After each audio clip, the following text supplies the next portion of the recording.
السلام علیکم ورحمۃ اللہ وبرکاتہ۔ دوستو کیسے ہو؟ امید کرتا ہوں خیر و عافیت سے ہوں گے۔ اللہ تعالیٰ آپ سبھی احباب کو ہمیشہ خوش و خرم رکھے۔ صبح کے 10 بج چکے تھے مگر دھند نے ابھی تک فضا میں ڈیرا جمایا ہوا تھا۔ دھند کی وجہ سے ہماری چھت سے نظر آنے والے درخت بھی نظروں سے اوجھل ہو چکے تھے اور شبنم کی بارش سے قطرے تاروں سے ٹپک رہے تھے۔ میں مدرسے جانے کے لیے نیچے اترا تو محمد معاذ نانا کے ساتھ چابی کے انتظار میں کھڑا تھا، کیونکہ چابی کے انتظار میں شفیق باہر کھڑا تھا۔ محمد معاذ نے شفیق کو چابی دی اور میں نے شفیق سے کچھ اس انداز سے حال احوال کیا۔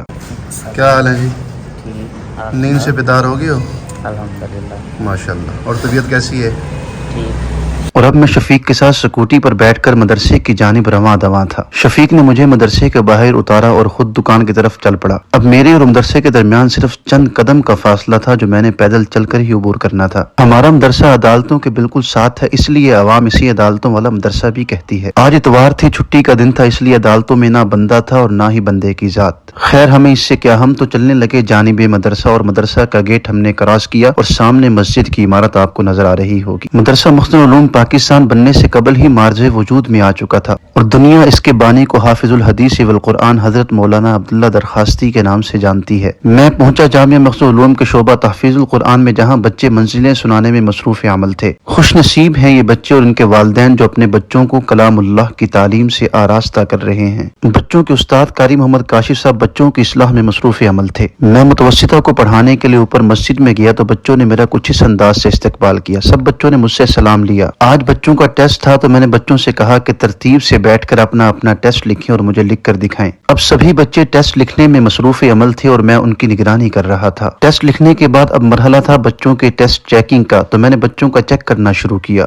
جس بچے نے ٹیسٹ اچھا لکھا میں نے اس کی حوصلہ افزائی کی اور کمر پر تھپکی دی، اور جس بچے نے غلط لکھا اس کو ہلکی پھلکی سزا دے کر اس کی اصلاح کرنے کی کوشش کی۔ اب مدرسہ میں چھٹی ہو چکی تھی اور سبھی بچے کلاس سے باہر آ چکے تھے اور میں مولانا سعد صاحب کے ساتھ واپس جا رہا تھا۔ مدرسہ سے میں واپس پہنچا سٹی سینٹر موبائل مارکیٹ سبحان موبائل شاپ پر۔ یہاں مجھے سفیان بھائی اور سبحان بھائی نے بڑے اچھے انداز سے ویلکم کیا۔ میں اپنے اور فیملی کے اکثر موبائل انہی سے لیتا ہوں کیونکہ ان کے موبائل کی خاص بات یہ ہے کہ کوئی خرابی نہیں نکلتی۔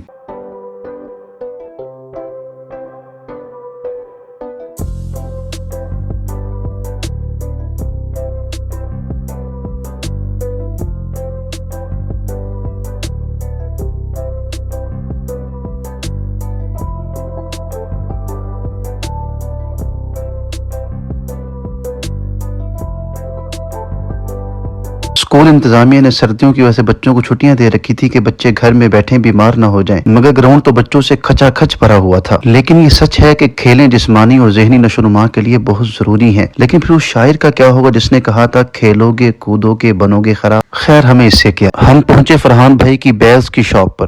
السلام علیکم، کیسے ہو؟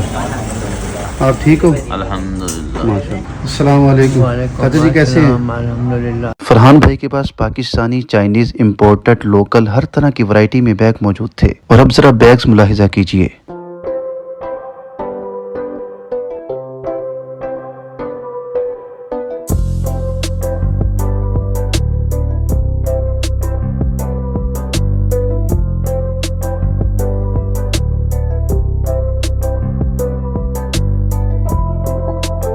فرحان بھائی نے ہماری خاطر تواضع کے لیے گنے کا رس منگوا لیا۔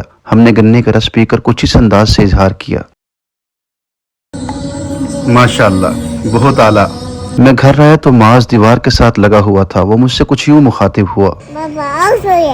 میں اوپر اپنے کمرے میں آیا تو بچیوں نے کھڑے ہو کر کچھ اس انداز سے میرا استقبال کیا۔ وعلیکم السلام، شاباش۔ دوستو یہ تھا میرا آج کا مختصر سا ولاگ۔ پسند آیا ہو تو لائک کیجئے، کمنٹ کیجئے، چینل کو سبسکرائب کیجئے اور اب مجھے اجازت دیجئے۔ اللہ حافظ، السلام علیکم۔